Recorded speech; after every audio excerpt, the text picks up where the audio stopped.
In this video, I will walk you through how to execute TestNG Selenium tests and upload the test results to TestRail using the TestRail CLI.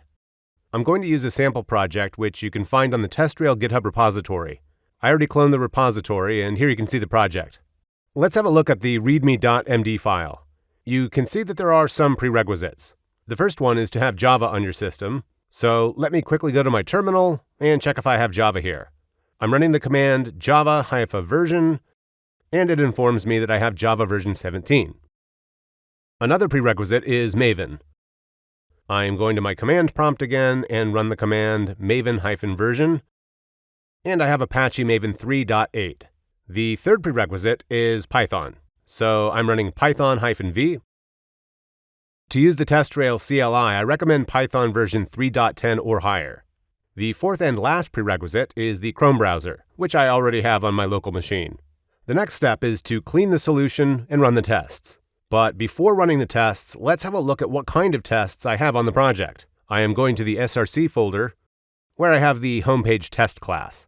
Within this class, you can see 3 tests. The first test is to verify the title of the homepage, basically navigating to the TestRail website and verifying the title of the homepage. The second test verifies the presence of a demo link on the homepage. And the third test is an invalid test, which I deliberately want to fail.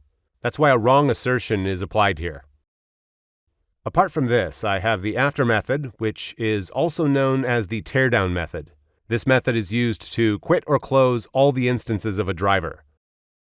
Then I have the setup method. This setup method is kind of a before method in which I passed some arguments. One argument is that I want to run the tests on a headless Chrome browser. Let's again go to my readme.md file.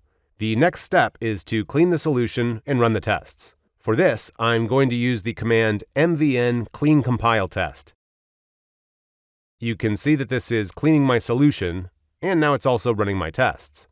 The Chrome driver here, as I already explained, is running in headless mode, so you cannot see the Chrome browser. After a few seconds, I already have my results. There are 3 tests, 1 failed, and the 2 other passed. If I refresh my solution, go to my target folder, click on the Surefire reports, I can see the testsuite.xml report.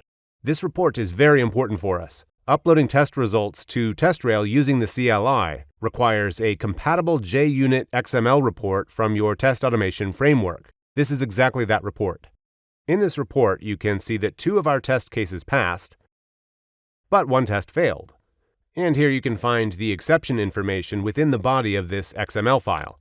So, I have now run my tests successfully using TestNG and Selenium.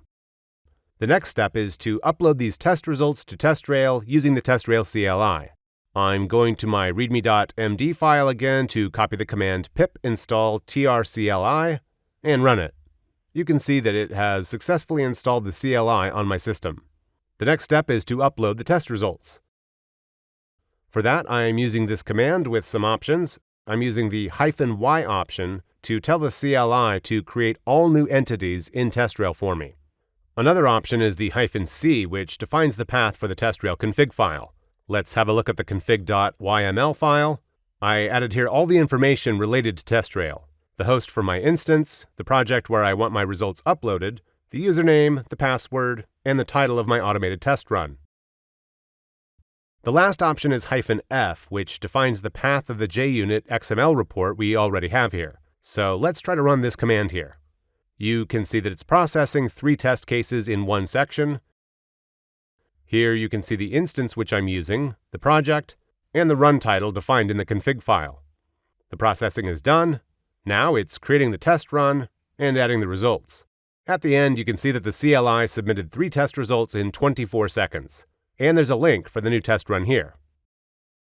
Okay, so let's go to my TestRail instance to verify this. This is my instance, and here I have the project TestRail CLI. If I go to the Test Run and Results section, you can see the test run created by the CLI. By clicking on the test run, you will find all the 3 tests. This invalid test is the one which I deliberately wanted to fail, and here is the complete exception in which someone might be interested in. If I close it and go to this past test case, I can see that everything is okay and I don't have any exception or message. TestRail immediately gives you a graphic overview of your test run. For this one, the pass percentage is 67%. For every test case, the TestRail CLI created one automation ID, which will be mapped when running the same tests again, so it doesn't duplicate test cases. And that's about all for this video. In just a couple of steps, I have integrated TestNG Selenium automated tests with TestRail. I hope this information will be useful to you.